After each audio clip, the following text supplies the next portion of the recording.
Okay, so this is the last thing between you and getting to go home or back to work or wherever you have to go. So we're going to try and wrap things up. I'm David Magnus. I'm moderating this panel. We're going to, in the order of the program, we're going to go through, and each panelist is going to present for 5 minutes, just some brief thoughts as we're sort of thinking about all the different perspectives and stakeholders that have been represented for the past 2 days, and to really look forward and especially be thinking about what practically can we really do with this, and what's the future direction. We've heard a lot in the last few days about some different challenges, problems, as well as opportunities. So hopefully we can start to pull all this together. So our first speaker is Richard Schilsky from the American Society of Clinical Oncology. Thank you, and good morning to the survivors of this workshop who are still in the room. I'm not sure that what I'm going to present here is going to be useful or not. It really represents sort of the distillation of my own thinking over the last day and a half as to what exactly we've been talking about in this workshop. It's been a great workshop, lots of interesting discussion. The focus of the workshop supposedly has been on computational methods in precision oncology, and I must say I actually haven't heard a lot of discussion about computational methods. There's been a lot of discussion about data. There's been a lot of discussion about interpretation and all the confounders in that. But I'm afraid we haven't spent as much time talking about some of the computational aspects as I thought was the intent. That said, as I've sort of thought about this, I put up on this slide that I just made sitting in the room here yesterday afternoon, sort of a very simplified decision path, where there's some input. There is, in the context of this workshop, some black box analysis. There's some output, and then there's a decision that typically is made by the doctor in discussion with the patient. And if you begin to sort of apply this decision path to some of the things we've been talking about, at the level of, say, genomic profiling, you might have a tumor specimen that represents, in a sense, the input into a genomic profiling test. There's some sequencing and bioinformatics that's applied. There's a genomic test report that comes out at the end, and then there's that hopefully informs a decision. From the perspective of the clinical oncologist, the sequencing and the informatics part is what's in the black box, of course, because most oncologists really don't understand either how the sequencing is done or how the informatics is done that results in the variant calls. And, as has been discussed many times already, most oncologists have a great deal of difficulty even interpreting the genomic test report.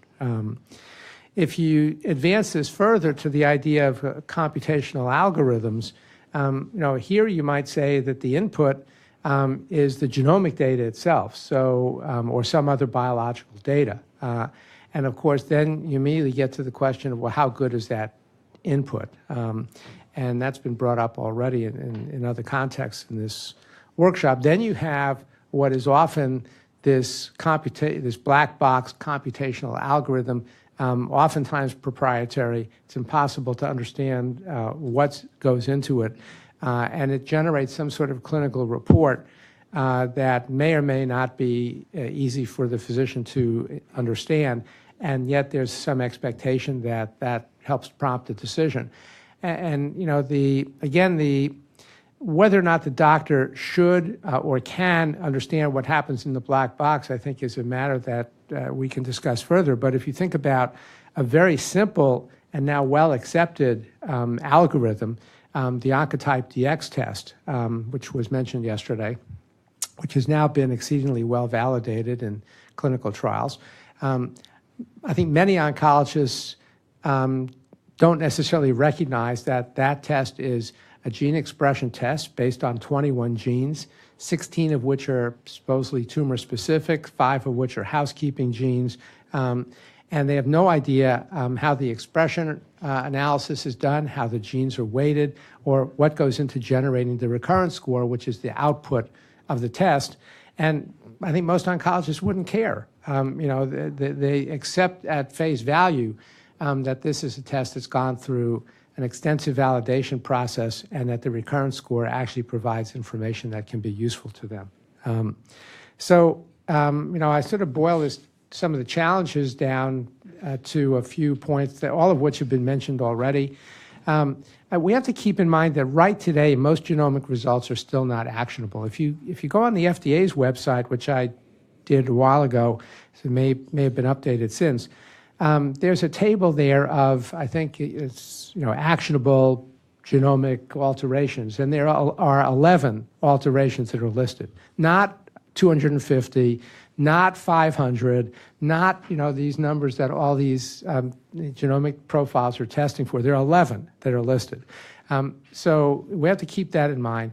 Many genomic results, of course, are not informative, let alone actionable, and most of them are confusing. There are hundreds of SNPs and VUSs and other alterations that are reported that nobody knows what the biological significance or clinical utility of might be. The genomic test reports themselves are highly variable, difficult to interpret. Oncologists simply don't know what to do. I can tell you that Lee mentioned previously this study that ASCO is doing that we call the TAPER study. I won't go into the details of it, but we offer a molecular tumor board through that study.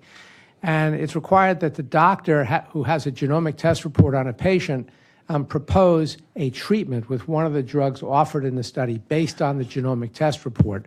And this is done outside of the sort of pre-specified matching rules that are already baked into the study. So these are the complex cases. A third of the time, our molecular tumor board rejects the proposed match that's been made by the physician, largely because they're trying to match a drug against a VUS or a SNP or something that is if not likely to have any biological consequence in that patient's tumor. We've talked a lot about the notion that algorithms that inform or direct therapy might help and probably are needed, but what level of evidence is required to support their adoption, their reimbursement? And then, yesterday I was really pleased to hear about FDA's thinking on software as a medical device, but I think it's still a bit in evolution and a bit murky in terms of what is the regulatory path forward for a decision algorithm that by itself doesn't test for anything, nor is it a drug that actually is used to treat a patient. It's just an information construct that is put out there to help guide clinical decision making. And how are we supposed to think about that from a regulatory point of view? So I don't know if any of these comments are helpful. They sort of reflect my own distillation of a lot of what we've heard in this workshop. I think we still have a lot of work to do to think about how we ultimately validate and use these computational methods in clinical decision making in oncology. Thanks.